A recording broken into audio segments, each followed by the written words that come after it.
तो देखो बेटा, हमारे पास जो वेव्स है उसमें कुल मिला के इस तरह से 8 टॉपिक्स है इस चैप्टर में। All the topics has been arrange according to the NCERT. और आखिरी जो आप देख रहे हैं Doppler effect, new syllabus of NCERT और स्टेट बोर्ड दोनों में से गायब किया गया है, दोनों में नहीं है। तो मगर फिर भी मैं जेई की वजह से उसको हल्का सा इंट्रोडक्टरी पार्ट का ले लूंगा, मैं जेई में आने के चांसेस है। चलिए बढ़ते हैं आगे। 16.1 हमारा इंट्रोडक्टरी पार्ट, जिसमें हम लोग देखने वाले हैं कि सबसे पहले कि व्हाट इज वेव। वेव असल में है क्या?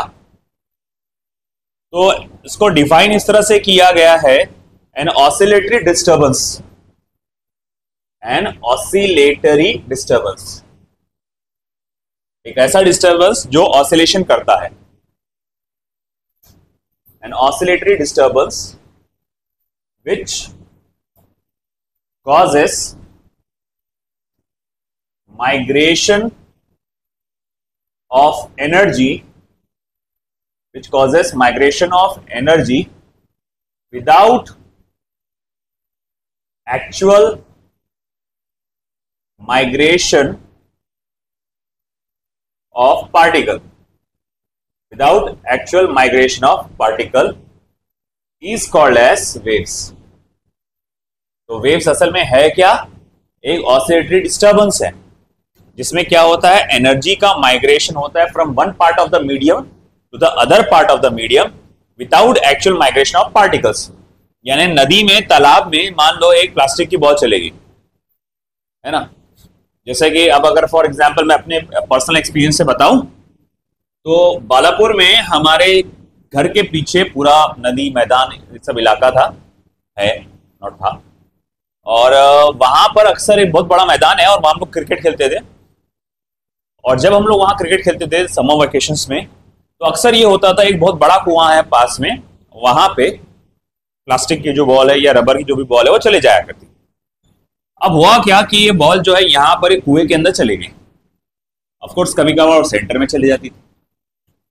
अब ऐसा है कि उसको निकालने के लिए हम लोग एक बहुत ही हाईटेक गैजेट का इस्तेमाल करते हैं, जिसको अपनी जबान में क्या बोलते हैं, अकोड़ा। अकोड़ा है ना। तो वही अकोड़ा कुछ नहीं, एक तार होता है, उसको एक सर्कल किया जाता है नीचे और वो बॉल से फंस जाता है और उसको निकालते हैं। बट कैसा है कि वो सेंटर में है तो उतना दूर तो जाता नहीं है, तो भाई आप कम से कम वो बॉल को किनारे पे आना जरूरी है। तो हम लोग क्या करते हैं, अक्सर यहां पर पत्थर मारते थे, ये सोच के कि वो वेव्स जनरेट होंगी और वो बॉल को इधर ढकेल देंगी।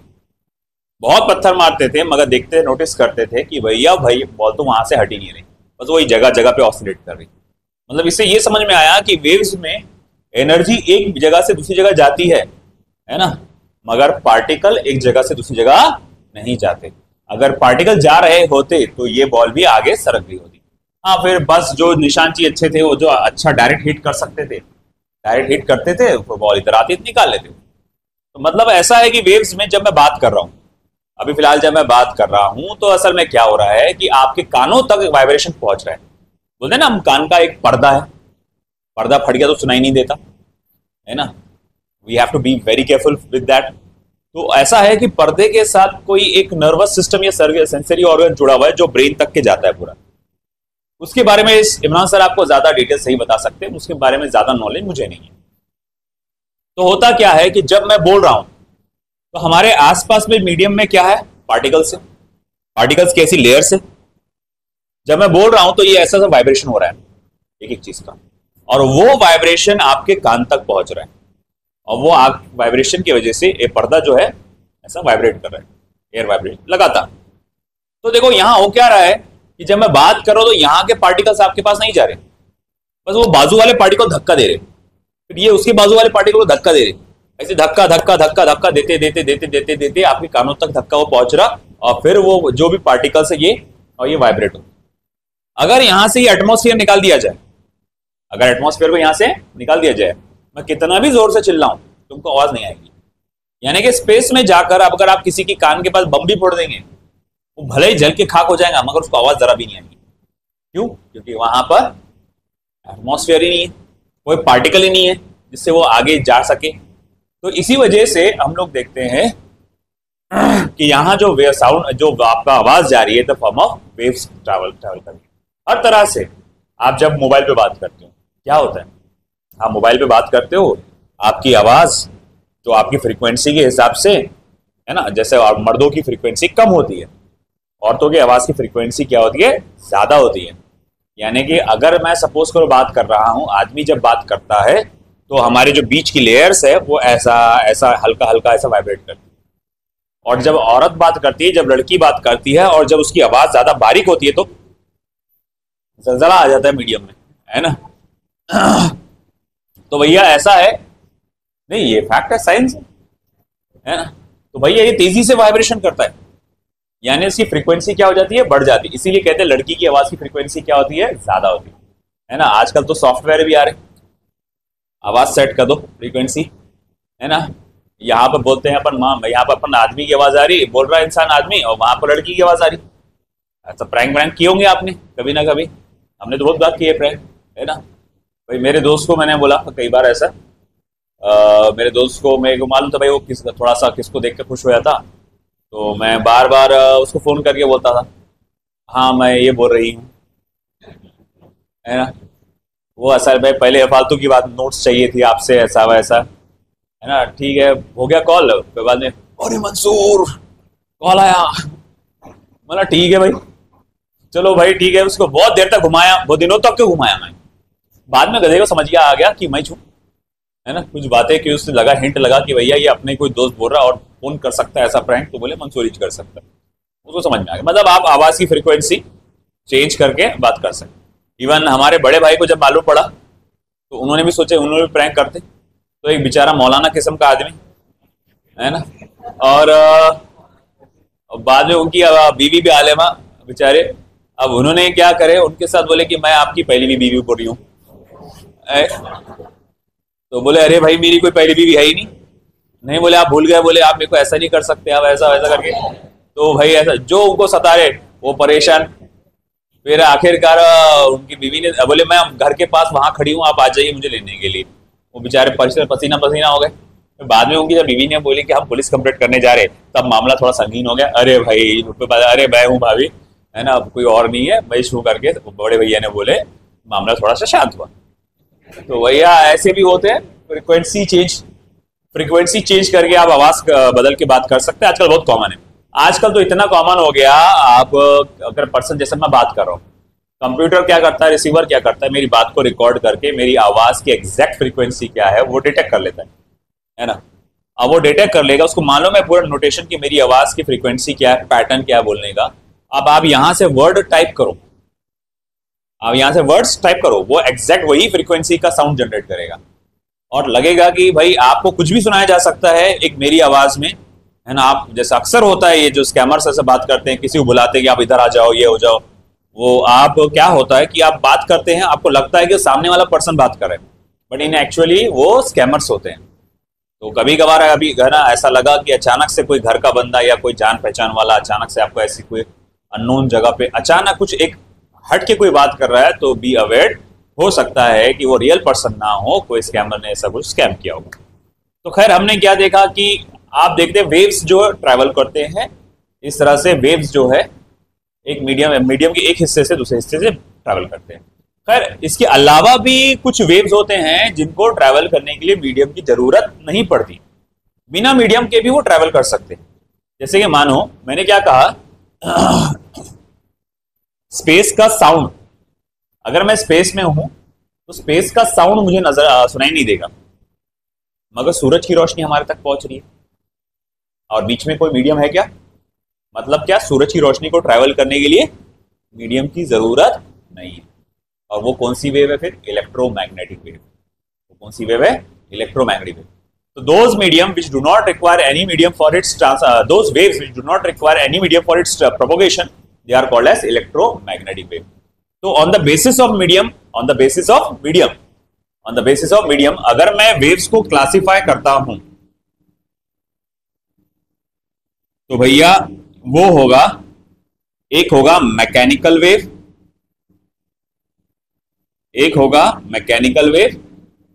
और एक होता है इलेक्ट्रोमैग्नेटिक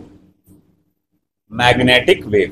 बेटा इधर ध्यान दे, बातों में आप उलझे मत रहिए, मुझे थोड़ा सा लेक्चर लेना है, जब तक क्या पूरा इधर ध्यान। तो दो किस्म की वेव्स होती हैं द बेसिस ऑफ मीडियम अगर देखा जाए तो, एक होता है मैकेनिकल वेव और एक होता है electromagnetic wave. Mechanical wave depends on medium, उसको आगे बढ़ने के लिए मीडियम की जरूरत होती है, बिना मीडियम के वो आगे नहीं बढ़ सकता।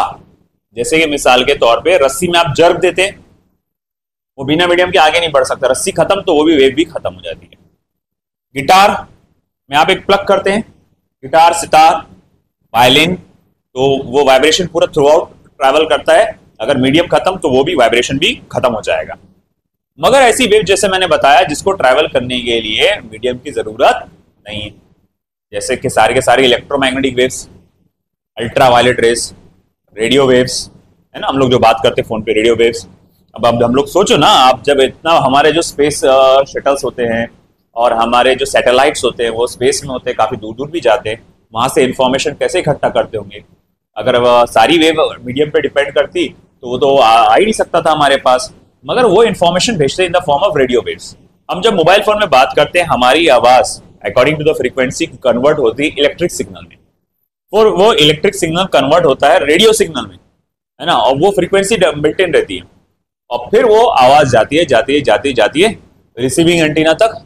फिर वो रिसीविंग एंटीना क्या करता है, हमारे मोबाइल का रिसीविंग एंटीना उसको कन्वर्ट करता है रेडियो सिग्नल से इलेक्ट्रिक सिग्नल, और फिर एक नीचे ट्रांसड्यूसर रहता है, उसको वापस वो क्या करेगा, इलेक्ट्रिक सिग्नल को कन्वर्ट करेगा ऑडियो सिग्नल में, और फिर हमें सुनाई देता है। तो वो लगातार वेव का नेचर मेंटेन रहता है, वो वेव ही रहती है, बस उसका मेथड बदलता है। कभी वो इलेक्ट्रिक वेव थी, कभी वो हमारा मैकेनिकल वेव साउंड वेव थी, तो कभी वो रेडियो वेव थी, इस तरह से बदलता रहता है। अब ऐसा है, on the basis of method of propagation, on the basis of method of propagation, कि वो किस तरह से आगे बढ़ रहा है, हम लोग उसको क्लासिफाई करते हैं as two type of waves. जैसे हमारा ये टॉपिक खत्म हुआ, अब हम बढ़ रहे हैं transverse wave and longitudinal wave पे।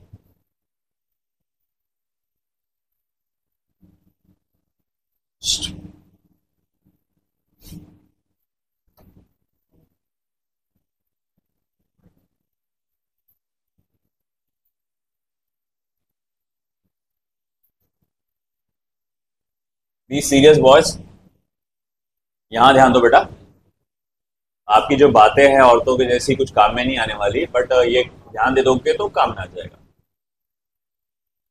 तो on the basis of method of propagation, कि आपकी जो वेव है वो किस तरह से आगे बढ़ रही है, उसका आगे बढ़ने का पैटर्न क्या है, ऑन दैट बेसिस हम लोग यहां पर वेव को दो कैटेगरीज में बांटते हैं। एक होता है ट्रांसवर्स वेव और एक होता है आपका लॉन्जिट्यूडनल वेव। हमारा पहला फोकस होगा ट्रांसवर्स वेव, पहला फोकस है ट्रांसवर्स वेव।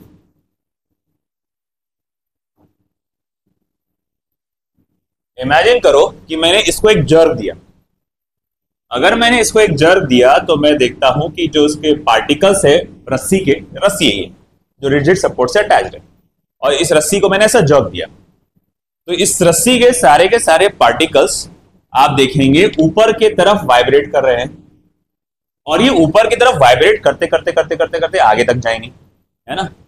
अब ऐसा है कि अगर मैं ये रस्सी को इनफाइनाइट भी रखूं तो आगे जाके थोड़ा आगे जाके धीरे धीरे इसका जो एम्पलीट्यूड है वो कम होता जाएगा और डेड हो जाएगा, क्योंकि हमारे जो आसपास एटमॉस्फेयर है उसके साथ जब ये टकराता है, जब वेव आपस में वेव उसके साथ टकराती है तो फ्रिक्शन की वजह से उसमें वेव की एनर्जी का लॉस हो जाता है। तो भाई वेव के अंदर उतनी एनर्जी नहीं रहती कि वो आगे तक जा सके, तो हम लोग थोड़ा सा फाइनाइट मीडियम रखते, ज्यादा लंबी रस्सी नहीं रखेंगे, छोटी सी रस्सी रखेंगे। और मैंने एक ऐसा जर्क दिया तो मैंने देखा कि ये पल्स आगे तक जाएगा, इसी तरह से ट्रैवल करेगा। और अगर मान लो कंटिन्यूसली ऊपर नीचे ऐसा जर्क करते रहा मैं, तो होगा क्या, यहाँ इस लूप में इस तरह का एक इस मीडियम में एक इस तरह का पैटर्न जनरेट हो जाएगा कि ये पार्टिकल्स जो है ऊपर नीचे वाइब्रेट कर रहे हैं, है ना। इस पैटर्न में आप देखेंगे जो ऊपर वाला हिस्सा होता है उसे कहा जाता है क्रेस्ट और नीचे वाले हिस्से को कहा जाता है ट्रफ। और एक क्रेस्ट और एक ट्रफ मिलकर बनते हैं एक वेव। अगर आपने देखा होगा कि यहां के पार्टिकल्स, रस्सी के ये पार्टिकल्स कहां जा रहे हैं? ऊपर की तरफ। अच्छा, रस्सी के ये पार्टिकल्स कहां जा रहे हैं? नीचे की तरफ। तो हम देखते हैं वेव किधर बढ़ रही है। तुमने वो छोटा सा जर्क दिए थे, वो कहां तक ट्रेवल करते गया था? आगे तक।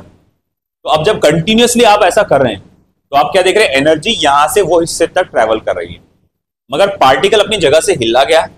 पार्टिकल अपनी जगह से हिला नहीं, वो जैसे के वैसे ही है। अच्छा, पार्टिकल अपने जगह ठहरा हुआ भी है क्या? नहीं, वो उछल रहा है। बोले कैसा उछल रहा है? ऊपर नीचे। अच्छा, आपकी वेव किधर बढ़ रही? एक्स एक्सिस पे। वेव किधर बढ़ रही? एक्स एक्सिस पे। पार्टिकल कहां वाइब्रेट कर रहा? वाई एक्सिस पे। तो यहां पर vibration of particle is perpendicular to the propagation of wave. तो मैं बोलूंगा when the direction of vibration of particle is perpendicular to the direction of propagation of wave. When the direction of vibration of particle is perpendicular to the direction of propagation of wave, then such a wave is called as transverse wave. ऐसी wave को हम लोग क्या नाम देते हैं बेटा? Transverse wave. Okay, तो ये वेव कहां देखने को मिलती है? जैसे कि रस्सी को आप अगर ऊपर नीचे करेंगे तो ट्रांसवर्स वेव जनरेट होगा। आप अगर स्ट्रिंग को प्लग करेंगे, गिटार सितार में जो स्ट्रिंग को प्लग करते हैं तो उसमें जो वेव जनरेट होती है वो ट्रांसवर्स वेव होती है। ठीक है, एक मिनट बस, चलो ध्यान दो। तो हम लोग ने क्या देखा? जब direction of vibration of particle is perpendicular to the direction of propagation of wave, हम देख रहे हैं वेव आगे बढ़ रही है मगर उसकी पार्टिकल ऊपर नीचे अलोंग वाई एक्सिस वाइब्रेट कर रहे हैं। तो ऐसी वेव को हम लोग क्या कहते हैं? आपके ट्रांसवर्स वेव। और ट्रांसवर्स वेव मैंने जैसे बताया वो कहाँ जनरेट होती है? रस्सी में। अगर रस्सी को आप इस तरह से ऊपर नीचे करोगे तो वो वेव जनरेट हो रही है, आपकी ट्रांसवर्स वेव है। Seismic wave. सिस्मिक वेव क्या होती है? जो आपका कहीं भूकंप आता है ना, जब आपके देखते हैं भूकंप आता है तो उसमें भी जब वेव जनरेट होती है उसके अंदर आप देखते हैं भूकंप में जो जमीन है इस तरह से लहराती है थोड़ी सी। कभी देखने का मौका तो हमको मिलता नहीं है, बट कभी खुदा ना खास्ता देखने को मिल जाएगा, खुदा ना खास्ता, है ना। तो वो देखेंगे, तुम जमीन अगर मैदान में खड़े तो आप देखेंगे ऐसा जमीन इस तरह से लहरा रही, बहुत बड़ी बड़ी वेव्स जनरेट हो रही। तो सिस्मिक वेव जो है आपकी, जो कहा जाएगा ये ट्रांसवर्स वेव है। वो सुनामी में जो वेव जनरेट होती है वो भी ऑलमोस्ट क्या होती है? वो ट्रांसवर्स वेव जनरेट होती है। तो इस तरह से ये होती है ट्रांसवर्स वेव। फिर हमारा अगला जो है वो है लॉन्जिट्यूडनल वेव।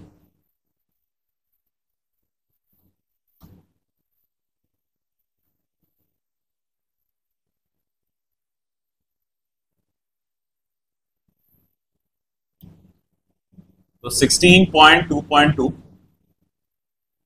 Longitudinal wave. अगर मामला शांत है, अगर कोई कुछ नहीं बोल रहा, खामोश है, पूरा खामोशी चारों तरफ पसरी हुई है, तो अगर मान लो कि यहां पर हमारे ईयर्स है तो हम देखते हैं कि जो लेयर होता है मीडियम का वो पूरा का पूरा इक्वली स्पेस्ड होता है। मीडियम का जो लेयर होता है वो इक्वली स्पेस्ड होता है इस तरह से।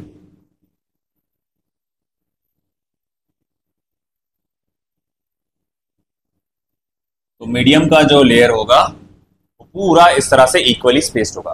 कब? जब एकदम खामोशी है, कहीं से भी कुछ भी किसी भी किस्म की आवाज नहीं है। इन दैट सेंस ये मीडियम इस तरह से इक्वली स्पेस्ड होगा। अब जब यहां पर अचानक से कोई साउंड जनरेट होता है, सिर्फ एक नोट, उसने कुछ भी एक कुछ आवाज देके छोड़ दिया, है ना, ए करके ऐसा बोल के छोड़ दिया उसने, तो क्या हुआ उससे? ये मीडियम की लेयर्स कंप्रेस हो गई। तो यहां पर ये मीडियम की लेयर्स करीब करीब आ गई। यहां पर मीडियम की लेयर्स में क्या हो गया, कंप्रेशन हो गया। अब देखो क्या हुआ, जब ये मीडियम की लेयर्स में कंप्रेशन हो गया तो ये हाई डेंसिटी रीजन हो गया, है ना, हाई डेंसिटी रीजन या हाई प्रेशर रीजन, और ये आजू बाजू का जो एरिया है वो लो प्रेशर रीजन हो जाएगा। अब हम लोग जानते हैं कि कोई भी मीडियम के पार्टिकल्स कहां से कहां जाते हैं, हाई प्रेशर से लो प्रेशर का। तो अब ये रीजन हाई प्रेशर का है ना, और ये बाजू वाला ये रीजन जो है उसके वो लो प्रेशर का है। तो यहां के सारे पार्टिकल्स से दौड़ते हुए इधर जाएंगे, तो यहां पर गैप क्रिएट हो जाएगा, और मैं देखता हूं कि अब ये जो high pressure low pressure region था वो हाई प्रेशर रीजन क्रिएट हो जाए बन जाएगा, और ये थोड़ा सा जगह खाली हो जाएगी। फिर उसके बाद देखेंगे इसकी आगे वाली जगह जो है वो क्या है, लो प्रेशर है, डेंसिटी कम होने की वजह से, और ये क्या है बेटा, हाई प्रेशर। एक चीज भूल गया मैं ट्रांसवर्स वेव के बारे में, ये बात बताता हूं। तो फिर क्या होगा बेटा, फिर यहां से वो आगे भागते हुए जाएंगे पार्टिकल्स, और फिर यहां पर जगह खाली हो जाएगी और यहां की भीड़ बढ़ जाएगी। तो इस तरह से हम लोग देखते हैं जहां भीड़ बढ़ जाती है, मीडियम में के पार्टिकल्स की जहां भीड़ बढ़ जाती है, इसको कहा जाता है कंप्रेशन। इसको क्या कहा जाता है बेटा, कंप्रेशन। क्या कहा जाता है, कंप्रेशन। और जहां पे मीडियम के लेयर्स दूर दूर होते हैं, मीडियम के पार्टिकल्स दूर दूर होते हैं, जैसे ये रीजन है, आजू बाजू का रीजन है, तो उसको हम लोग कहते हैं रेयर फैक्शन। क्या कहा जाता है, रेयर फैक्शन। तो कंप्रेशन एंड रेयर फैक्शन, एक कंप्रेशन एक रेयर फैक्शन मिलकर एक लॉन्जिट्यूडनल वेव बनती है। जैसे एक क्रस्ट और एक ट्रफ मिलकर क्या बनता था, एक ट्रांसवर्स वेव, और एक कंप्रेशन एक रेयर फैक्शन मिलकर क्या बनती है, एक लॉन्जिट्यूडिनल वेव। आई बात समझ में। और इसी तरह से ये मीडियम आगे पीछे ट्रेवल होते रहता है। ये सीन देखने को मिलता है आपको ट्रेन के अंदर। जब ट्रेन में आपने नोटिस किया होगा कि जैसे फॉर एग्जाम्पल मालगाड़ी के डब्बे लाइन से लगे हुए हैं, इंजन हल्का सा आगे बढ़ रहा है, धड़ धड़ धड़ धड़ धड़ धड़ धड़ करके आगे सब, है ना, फिर थोड़ा सा वो, फिर बाद में दो आवाज आती है। पहले तो क्या होता है, धड़ धड़ करके वो जो बीच का गैप है वो एक्सटेंड होता है, फिर बाद में ये यूनिफॉर्म स्पीड से बढ़ता है ट्रेन इंजन, फिर वो थोड़े से डब्बे जो है धड़ धड़ धड़ करके आगे भी उसके बढ़ते, जैसे ये ऐसा आगे बढ़ा ना डब्बा, थोड़ी देर के बाद वो थोड़ा सा आगे भी बढ़ता है, ऐसा मतलब लॉकिंग ऐसा ऊपर आगे पीछे होता है, उसकी आवाज जनरेट होती है। नहीं कुछ तो भी आप सीरीज ऑफ स्प्रिंग रखो, सीरीज ऑफ स्प्रिंग रखो, इसमें से एक स्प्रिंग को जर्क दो, तो ये स्प्रिंग क्या हो जाएगा, कंप्रेस हो जाएगा, और ये स्प्रिंग क्या हो जाएगा, एक्सटेंड हो जाएगा। फिर ये बाद में ये कंप्रेशन यहां पर ट्रेवल करेगा, ये स्प्रिंग कंप्रेस हो जाएगा, फिर वो बाद में ये स्प्रिंग कंप्रेस हो जाएगा। तो इस तरह से कंप्रेशन के थ्रू आपका जो है वेव आगे बढ़ता है, and this type of wave is called as longitudinal wave. अच्छा ठीक है, चलो माना ये था आपका longitudinal wave.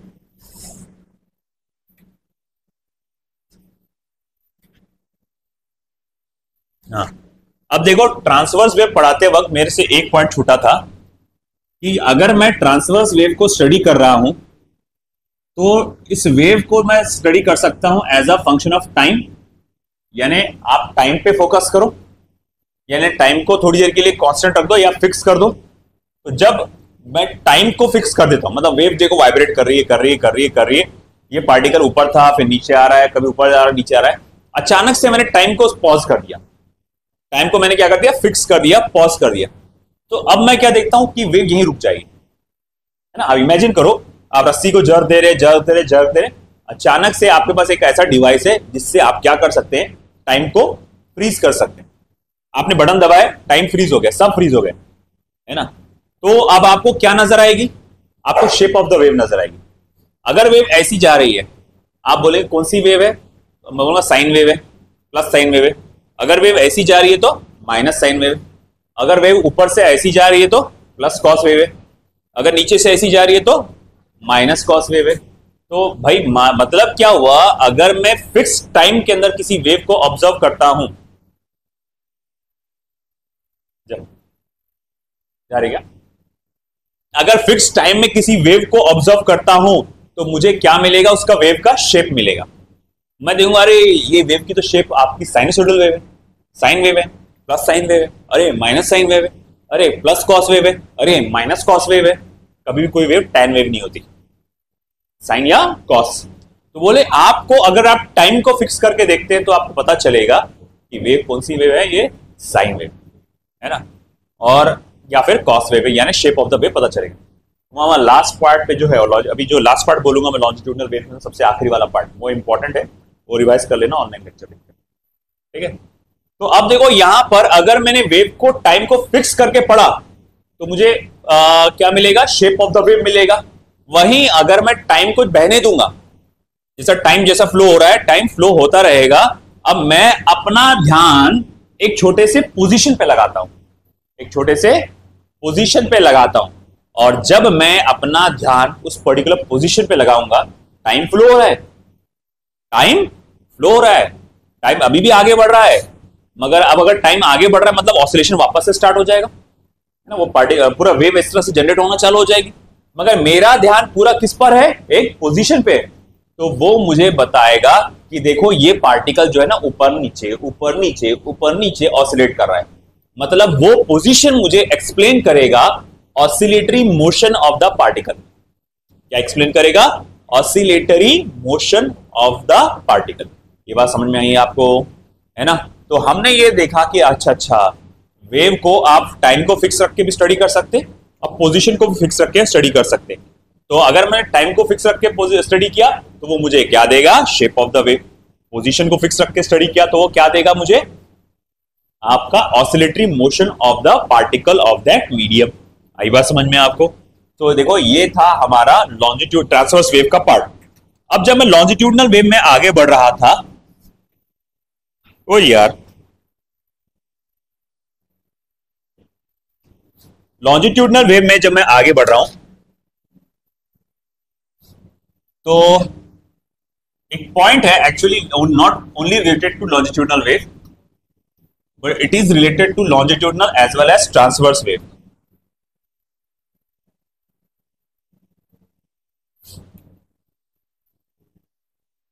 Relation between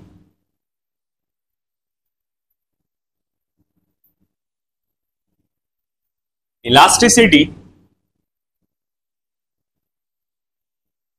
and mechanical wave, relation between elasticity and mechanical wave। तो इलास्टिसिटी में और मैकेनिकल वेव में क्या फर्क, क्या रिलेशन है हमको देखना है। अच्छा एक बात बताओ, तुमने रस्सी को ऊपर नीचे किए, रस्सी का शेप कैसा था, स्ट्रेट लाइन जैसा, तुमने जर्क दिए, उसका शेप बदलकर ऐसा हो गया, शेप बदलकर ऐसा हो गया। मगर सॉलिड की खासियत यह है कि अगर आप उसको शेप बदल के रखते हो तो वो वापस अपने शेप में, ओरिजिनल शेप में आने की कोशिश करता है। ऐसी प्रॉपर्टी, ऐसी इलास्टिक प्रॉपर्टी को हम लोग क्या कहते हैं, शियरिंग स्ट्रेस, है ना। याद होगा ना, मैकेनिकल प्रॉपर्टीज ऑफ सॉलिड में पढ़ने पड़े थे। जब भी आप किसी बॉडी का शेप चेंज करते हो और उसमें का रिस्टोरिंग फोर्स उसको वापस लाने की कोशिश करेगा, उसको जैसे कि वैसा बनाने की कोशिश करेगा, तो उसको हम लोग क्या कहते हैं, शियरिंग स्ट्रेस। एक आपका तार है तो तना हुआ है दो रिजिड सपोर्ट बीच में, आप उसको प्लग करते हो, वो जो तार है ना ये ऐसा था, तुमने गिटार बजाया, तुमने यहां प्लग किया उसको बीच में, जब तुम उसको प्लग करते हो यहां बीच में तो ये पार्ट वाइब्रेट करने लगता है ना। मगर वो कोशिश करता है, जैसे आप छोड़ देंगे उसको हालत में उसकी, तो थोड़ी देर के बाद वो वापस ऐसे ही आ जाएगा, स्ट्रेट हो जाएगा। कहने का मतलब ये हुआ, अरे भाई बात ऐसी है कि हर सॉलिड चीज बर्दाश्त नहीं करती अपना शेप चेंज, वो वापस अपना शेप हासिल करने की कोशिश करती है, मतलब उसमें क्या होता है, शेयरिंग स्ट्रेस होता है। मगर लिक्विड और गैस का ऐसा नहीं है। लिक्विड और गैस उनका कोई पर्टिकुलर डेफिनेट शेप होता है क्या? मैं जग में पानी को जग में डाल के रखूंगा तो पानी वो जग का आकार ले लेगा, पानी को बॉटल में डाल दूंगा तो वो पानी, ध्यान दो रे नाला को, ध्यान दो ना, तो पानी जो है बॉटल का शेप ले लेगा। पानी को फ्लोर पे फैला दूंगा तो क्या होगा, पानी फ्लोर पे स्प्रेड हो जाएगा हॉरिजॉन्टली। तो पानी का, गैस का अपना खुद का कोई डेफिनेट शेप नहीं होता, ना ही वो अपने शेप को वापस रिगेन करने की कोशिश करता है। मतलब ये हुआ लिक्विड में और गैस में शेयरिंग स्ट्रेस नहीं होता। बात समझ में आई आपको? सॉलिड में शेयरिंग स्ट्रेस होता है। बहुत इंपॉर्टेंट स्टेटमेंट है, यहां से थ्योरी का क्वेश्चन जनरेट हो सकता, असर्शन एंड रीजन का भी, स्टेटमेंट वाला भी। तो कहने का मतलब ये हुआ, अच्छा इससे हमको ये बात समझ में आई, ट्रांसवर्स वेव जहां पैदा होता है, ट्रांसवर्स वेव जहां पैदा होता है, क्या बोला मैंने? ट्रांसवर्स वेव जहां पैदा होता है वहां कौन सा स्ट्रेस होता है? Sharing stress. वहां कौन सा स्ट्रेस होता है? Sharing stress. क्योंकि आप ट्रांसवर्स वेव में क्या चेंज करते हैं? Shape of the medium. वो मीडियम जो सीधा स्ट्रेट था अब साइनसोइडल हो गया, है कि? तो ट्रांसवर्स वेव जहां जनरेट होता है वहां पर मीडियम का शेप बदलता है। और सिर्फ सॉलिड ऐसा है जो इस शेप बदलने के बाद वापस अपने ओरिजिनल शेप हासिल करने की कोशिश करता है। लिक्विड और गैस बिल्कुल भी रेजिस्ट नहीं करते। इसी कारणवश हम लोग ये कहेंगे कि ट्रांसवर्स वेव सिर्फ और सिर्फ सॉलिड में पैदा होगा। ट्रांसवर्स वेव किसी भी फ्लूइड में पैदा नहीं होगा।